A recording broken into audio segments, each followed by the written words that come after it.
Please rise. It's my honor to announce the arrival of the President of the State of Israel, His Excellency Isaac Herzog.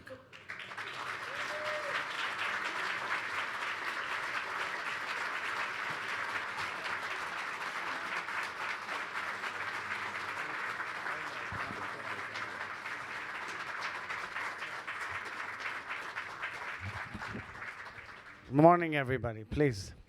Good morning, everybody. I'm Abigail Pogrobin, and it is a pleasure to be sitting with you today. I thought you might want to open by making a little news and telling us your decision about the pardon. So let's get to business. The Zionist business. Good morning, everybody. I think it's quite incredible to see such a beautiful crowd of people who care for Zionism from all over America, here in this city. And by the way, it's a wonderful view to see all the streams of Judaism gathered together. Be'ahava, achva, shalom ve'ra'ut. Please. Mr. President, I want to just look back for a minute on the 2 agonizing years that we have walked through. You became, in so many ways, Israel's comforter-in-chief. We watched the nightmare, the interminable wait for the hostage families, and I know it was a daily preoccupation for you, a focus for you. You met with hostage families, I believe, daily. Can you give us just a window into how you approached the crisis, in the sense that every day you had to wake up and things were changing but not changing, where you felt you could make a difference? So I'll just start first by thanking our hosts, the leadership of AZM. I want to congratulate all the leaders and wish well to Mark Levinson. Great success in assuming his office. And the outgoing president. And of course to thank Herbert, who's been always active and he knows how to nudge too. And thank you all, both of you, for running the organization. This organization has a huge history and many challenges for all of us as Jews. But first I'll start with your question, Abigail, and thank you. You know, everybody here, in one way or another, there are here parents of lone soldiers, many. There are here soldiers who are in combat. There are bereaved families here. I was extremely moved to see my dear friend Rabbi Doron Peretz here, where I had the huge honor of speaking at the funeral of his son, Daniel, a great hero of Israel. So who am I to speak about, the challenges of myself? I'm speaking about the challenges of our nation, because October 7th was really a major watershed in our history and will be discussed for hundreds of years. And as such, was clear to me from day one that part of my mission, and I had various missions, but part of it is to offer my nation solace, strength in its darkest hour, and offer people hope and explain to them that hope shall come and that we shall prevail. And we're a very strong, resilient nation which carries a scar of agony from generation to generation, and in this generation we are carrying the scar of pain and agony from October 7th onwards. My wife and I have met well over 1,500 bereaved families.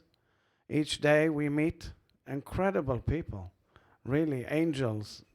I mean, you see the story of Israel, you're awed. I wish the world could see what beautiful people and how much good they did to the world. And of course, the hostage families.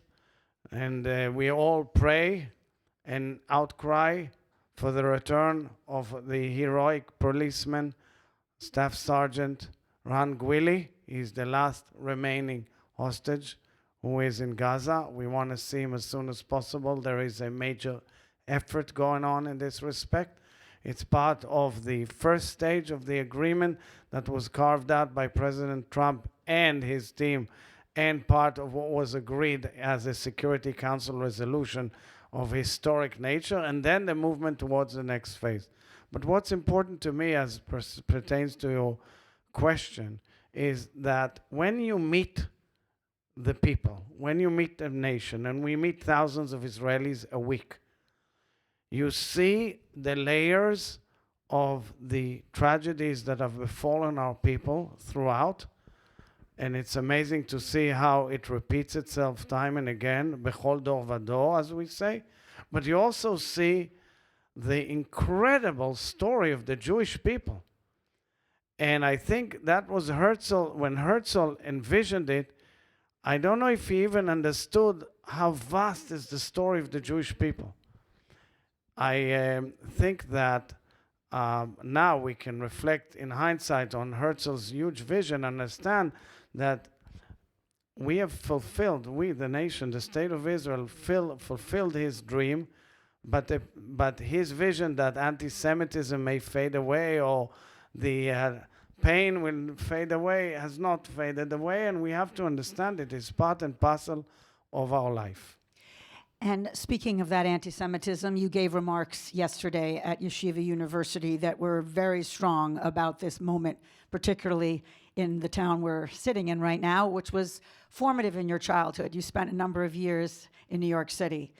When you look at developments and who the mayor-elect is and the fact that it will be the first anti-Zionist in that office, I guess it's too long to ask you how to diagnose this, but for those of us who are here and know that there has to be some kind of dialogue with this person, you also have talked in your statesman role to people who are anti-Zionist in American Congress. What's the charge for how to deal with this moment? So I'm extremely disturbed. First of all, I'm worried because I grew up in New York. I grew up in America.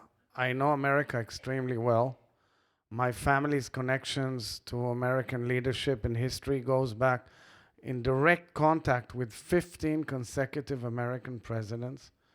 I know America, and we know that there was anti-Semitism lurking around in various quarters, but it was never so apparent in the public discourse.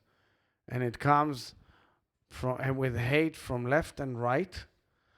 And the fact is that in the city, which comprises the largest Jewish community outside the United States, you have a mayor-elect who shows utter contempt to the nation-state of the Jewish people, as well as explaining that the fact that there is an Aliyah event in Park East Synagogue is like a violation of international law.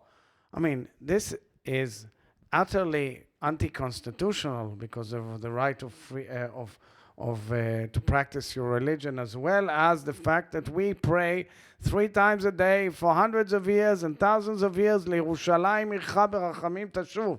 We pray to Jerusalem and we yearn to go back to Jerusalem. This is a basic rule of Judaism. The fact is that a mayor-elect, an elected official, speaks in contempt about the whole notion, which is part and parcel of all of us here, and the great Zionist movement, worries me a lot. This should not have been in America. And I remember following my father's very famous debate in the United Nations following the resolution equating Zionism with racism 50 years ago exactly. We would walk in New York with a shirt, I'm a Pride Zionist, I'm a Zionist. Everywhere we saw it all over New York. You know exactly what I say when I say that you won't see many people able to go with shirts like that all around Manhattan or New York these days, and that's not because of the weather.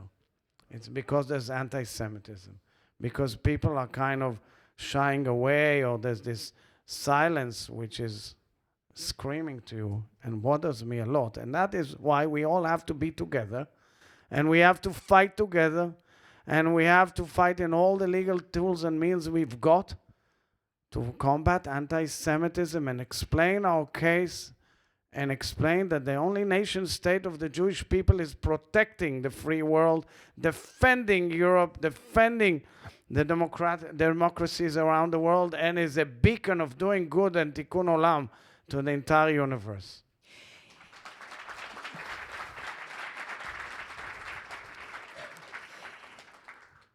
There is a reality of 33% of Jews who voted for Mondami, and we don't have time to unpack necessarily how real that number is. I don't judge anyone.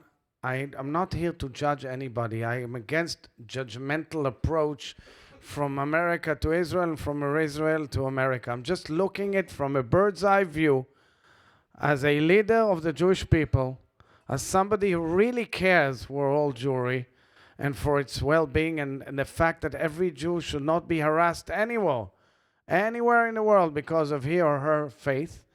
And that's all I'm talking about. I'm not talking about people who voted or didn't vote for any candidate, one or the other.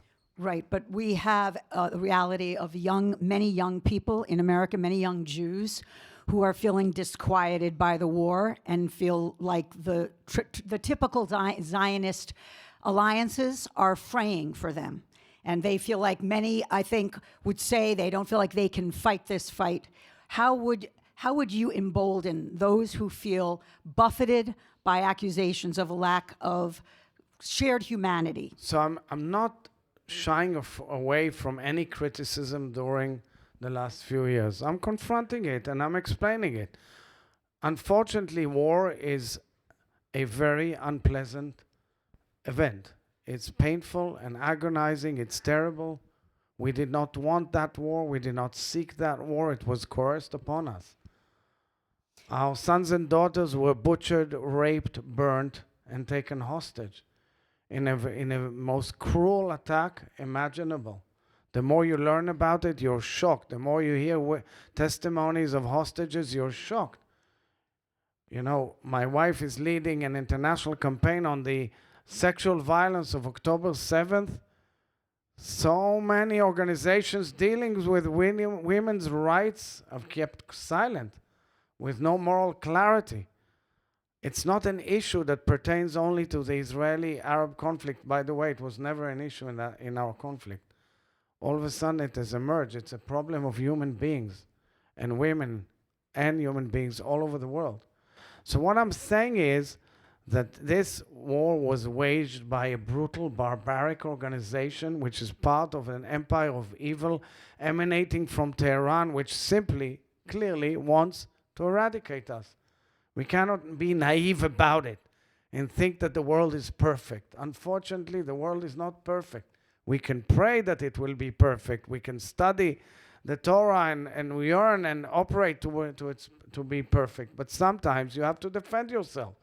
And we are defending ourselves according to the basic, most inherent rights of self-defense by the international rules of international law. And I can tell you, because so many of you, I mean, there are people here who fought in this war. Our guidelines are the rules of international humanitarian law. Our sons and daughters went to fight in order to defend our people and operate according to the rules. We are a nation of abiding by the law.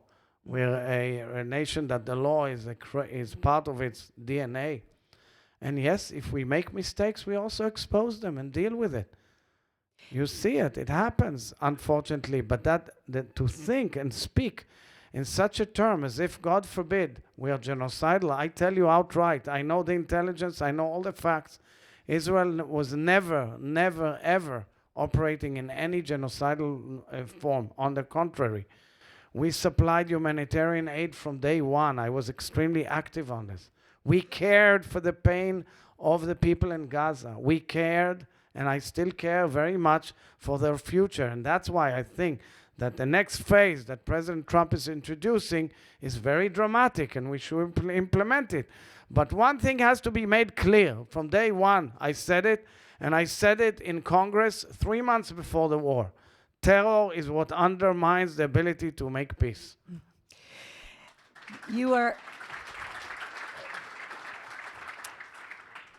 asked a year ago about the question of a Palestinian state and Saudi Arabia's stated requirement for that before normalization. And you said the grand vision, and it's something that makes so much sense, is that the children of Abraham, Muslims and Jews and Muslims, dwell together in peace in the region of their creation.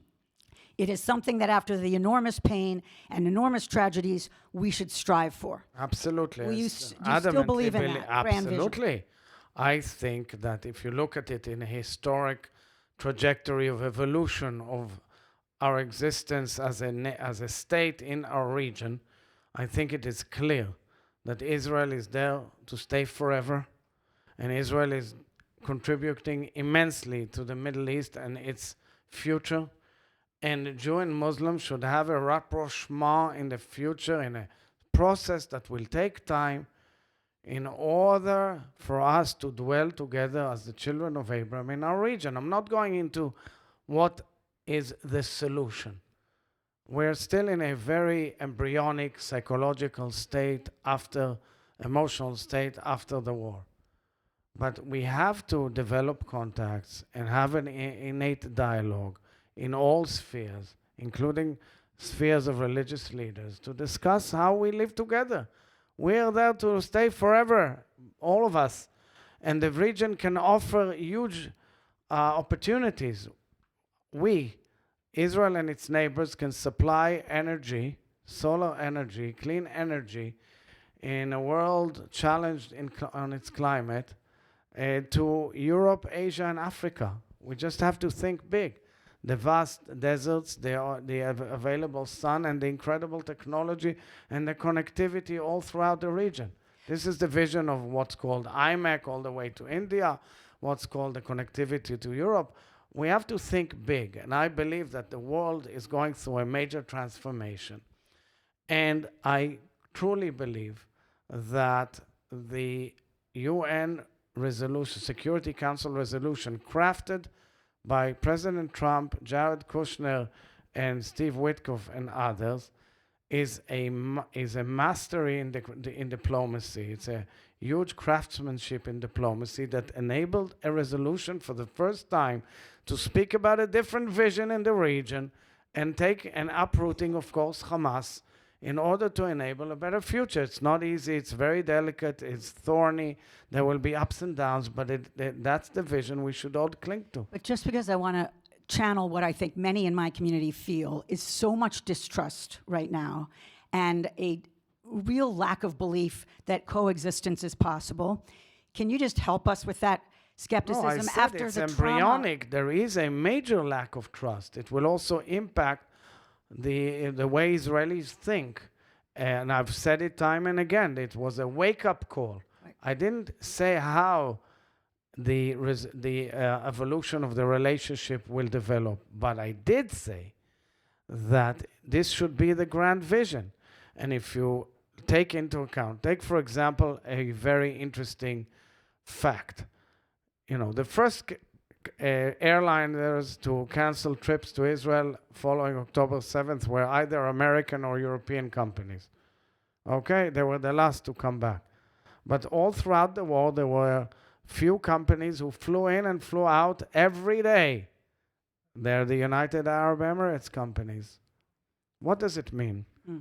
It means that there could be hope that we together can develop a regional safety and regional future of nations who want to do good, who want to combat hatred, who undermine this whole notion of the empire of evil and want to change the reality on the ground. And we have opportunities all around us: Syria, Lebanon, Saudi Arabia, definitely Gaza. We should think together with all of the Gulf states. A few other Gulf partners who are involved. There are the mediators who who worked on the return of the hostages, Egypt, Qatar, others. We have to think about, you know, the Bahrainis who are there, the Moroccan, the Moroccans who are a very important nation, and we have to think big.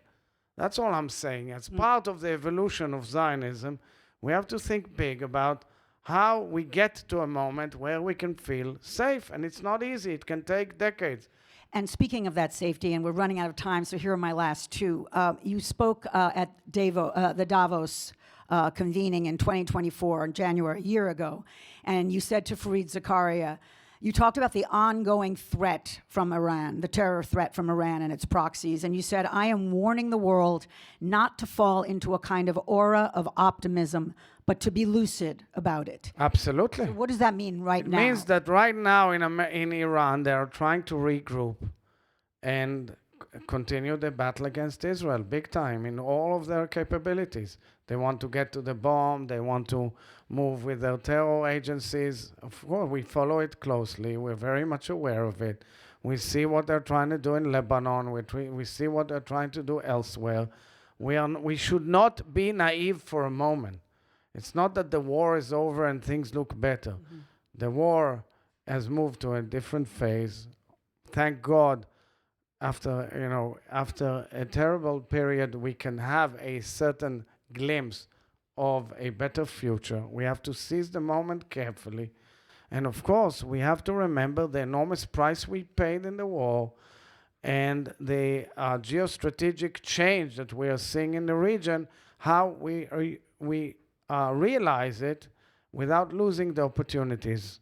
And we never said that anything in our region is simple or easy. But when Theodor Herzl started, most people thought it's unrealistic. Okay, let's say it in an undertone. Okay, and he was a prophet.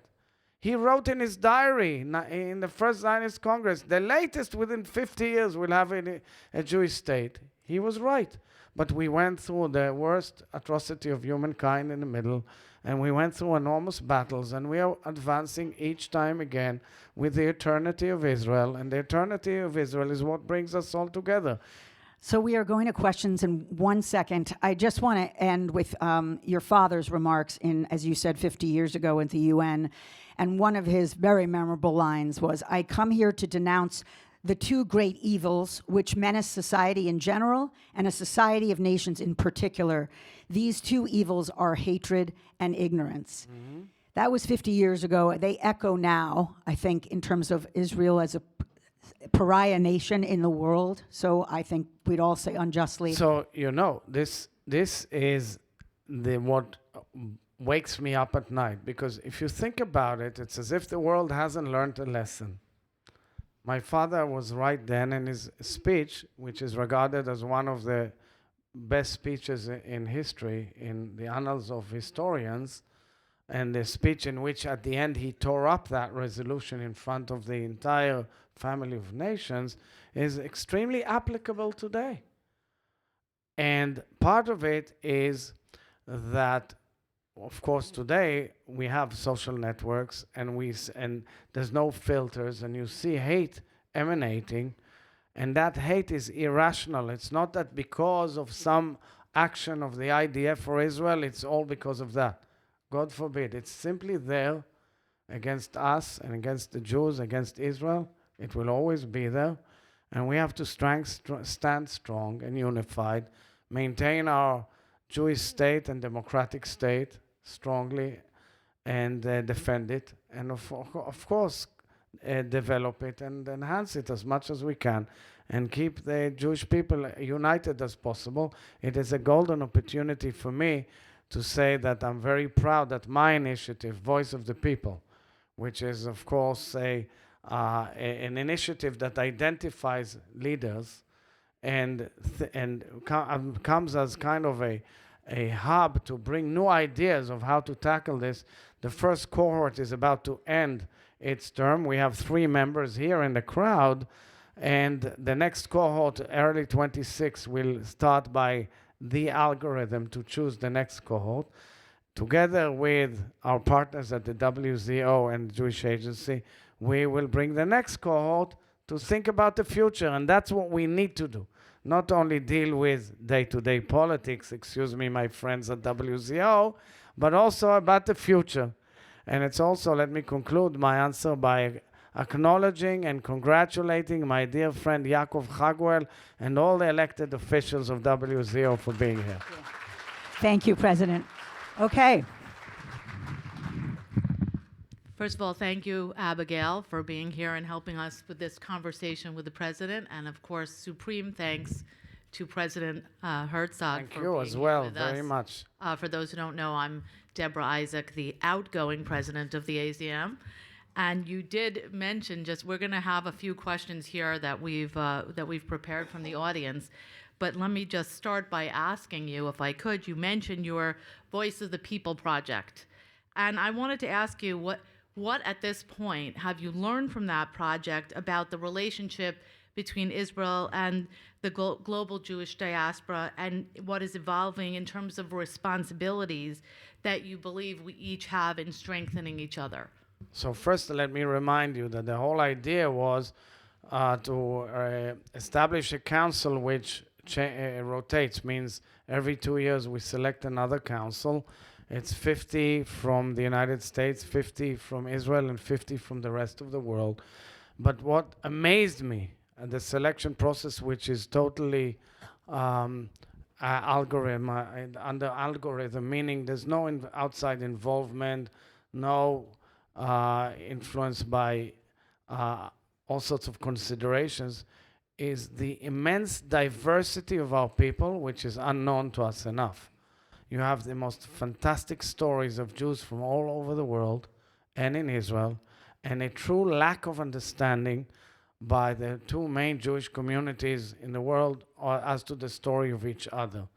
This is something that we know, but we live in it, okay? We're kind of the establishment. I want outside forces. I want the unaffiliated. I want people who are triggered by the last 2 years to come on board and assume leadership roles for the future. So that is my main lesson, how diversified we are. So I'm going to take that as a call to action for us. Absolutely. So that we should join in this effort to bring the different communities together, and we'll hopefully do that. So I know there's a question here by Rabbi Rick Jacobs who'd like to ask you, who's the president of the Union for Reform Judaism. Sure, I know you please. know Rabbi Rick, but I know him for the very rest- well.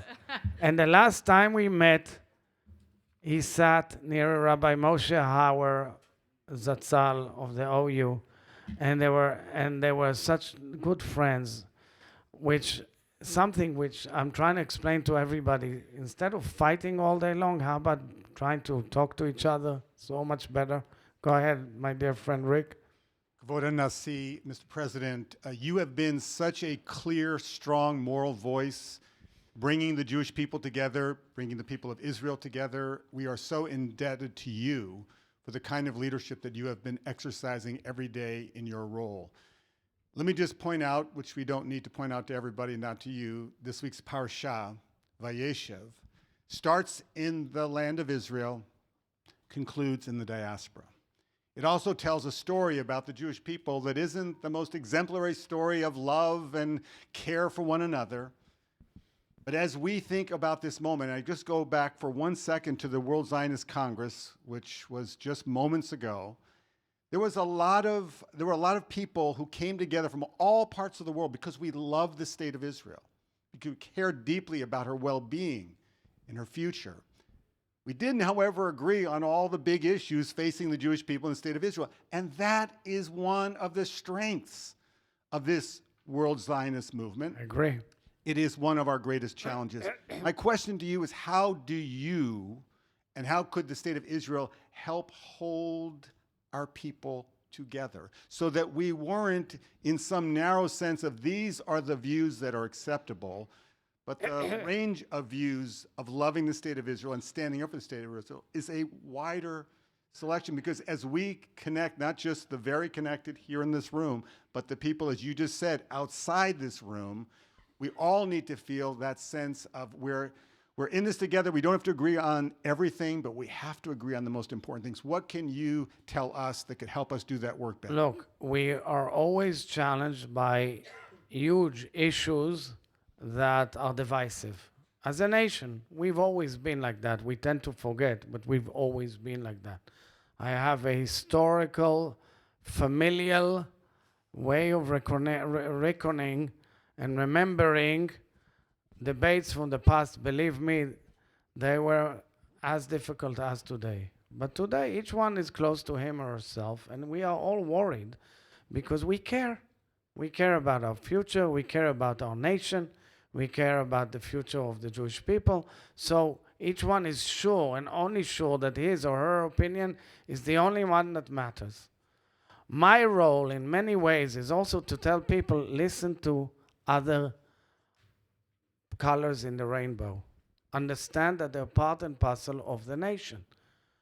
I mean, I'm in it. I'm straight in it. I've been going through this for the last 3 years in the most enormous of challenges and debates. And I can definitely relate to the fears of people. There are things that cannot be crossed, and there are red lines that must not be crossed. And my efforts is to gather these views and have intimate and important dialogues as to the future, because the divisiveness, I'm not saying unanimity in any way. I'm just saying the divisiveness is extremely costly, and we should take it in the right proportion. The debate is vital. It actually enriches us, but at the end we have a grand objective of going together. Also, I need to educate sometimes the Israeli body politic. It's not always aware. Sometimes it's over indifferent to how things are interpreted outside Israel and how much pain it and what a toll it takes from our brothers and sisters. I think the leadership of the World Zionist Movement, American Zionist Movement, the Jewish Agency, and other strong organizations should relate this, okay? Because there is something much bigger and grander than on every day to argue on every issue or say things that insult or hurt. Please. Thank you. We have two more questions. One will be from Rhoda Smolo, who is the immediate past president of Hadassah. Nice saying Liel, right? Are you? Oh, sorry. Yeah, no, I confused you. Okay, so we'll do Rhoda and you. Rhoda and you. And we All right? Yeah. Is that okay? and we have another person Okay. waiting as well. Okay, so Good morning, And Mr. then- President. I am delighted to be able to speak and represent Hadassah here. And of course, our question is simple. Women are still being underrepresented in the Knesset, in top ministerial roles, and senior civil service positions. As far as we know, Elisheva Ansbacher, who was elected as the Zionist executive chair for the WZO, is the only female in a high position of that body. Women are historically known for strong voices, for standing up and speaking up against anti-Semitism and anti-Zionism. I know your wife is very familiar with this, and we look forward to every time she speaks. And we're asking you what initiatives and what promotions or programs are planned to inspire and elevate women in Israel to important leadership roles. Thank you. we are very much committed to this, Michal and I. I definitely believe in it. As you can recall, I appointed the first woman CEO of the Jewish Agency, Amira Aronovich. I appointed the first woman Director General of Bituach Leumi, National Institute of Insurance, a very strong organization. But again, it's not up to me. In my team, there's a majority of women and very impressive women. But at the end, it's something that, you have your politics in the WZO. Sit down with Chaguel, and I'm sure he'll find a solution. But you're right on the principle, Rhoda, dear Rhoda, you're absolutely right. Please. This also is not a simple issue, but this is our last question from Kobe Pollack. Wait, so I offered this guy, so I will take your, and then we'll connect the two questions. Okay, you're Bechvorot Nasi. Briefly, though. My name is Ben Kogan from Zionist Organization of America, representing thousands in the Russian-speaking Jewish community. It's an important community. Thank you. I'll be very direct. I'm here to raise a matter of national urgency and responsibility. Israel needs unity now, not vengeance. I'm calling on you to issue an immediate, unconditional pardon for Prime Minister Netanyahu. No conditions. Let's stop it, okay? No conditions, no bargaining, a clear act of national responsibility. Let's not argue. Okay, Let me so finish. our Please let last... me Can we Let me have finish. some Yeah. semblance of order, please, Yeah, in okay, the room? thank you. If you gave me the right, No, it's not. I said, I didn't, we made it very clear that we You were- should focus on the challenges of the Zionist So movement this in is- America. And so we'll take the So last we're question. going to Thank you. Kobe Pollack, who was. Kobe Pollack. Thank you. Kobe Pollack is a young delegate from the to Aliza, the I didn't see you. Congress, and I was a did. representative of the Orthodox go Israel ahead. Coalition Mizrahi, and a student at Yeshiva University. Thank you, Kobe. Go ahead. Firstly, Mr. President, thank you so much for being here. We are all so honored, and it's truly a pleasure. You already said half the things I was going to say. My name is Kobe Pollack. I'm a student at Yeshiva University, and I'm here with Mizrahi, RZA. And my question to you is, there are a number of high school students and college students and young leaders here in the room today as we look around. There have been panels. There have been so many talks about young leadership. And what message would you offer to young Zionists, and what advice would you give to us as we begin our journeys throughout the world and as we go into this unfortunately antagonistic world that is so But the world is antagonistic. You'll be surprised throughout the ages. And I want to wish young leaders great success. I think people like yourself and all your colleagues, including, by the way, high school students who are here, go on board, go on track. We need the future leaders of tomorrow to take the role. The challenges of our people will never fade away, but we have a huge story to be affiliated with, a great mission statement, a huge purpose in life. You know, Viktor Frankl, the Auschwitz survivor who wrote the book about man, or I would say human beings' quest for meaning, we have the meaning right here in the room, the meaning of serving the noble and incredible story of the Jewish people, of the state of Israel, of the eternity of Israel, of doing good in the world, of telling what Tikkun Olam is in the modern day and age. Together, we have to do it, and I want to wish you great success as you enter this very, very important cause. I want to wish all of you great success. May you all go from strength to strength. Remember to do it together as much as possible, because we have to be together in front of huge challenges that definitely are the challenges of the age. Toda rabba to all of you. Distinguished guests, at this time I would like to thank His Excellency, the President of the State of Israel, for participating. The President must leave. Please remain standing while the President leaves. Thank you so much.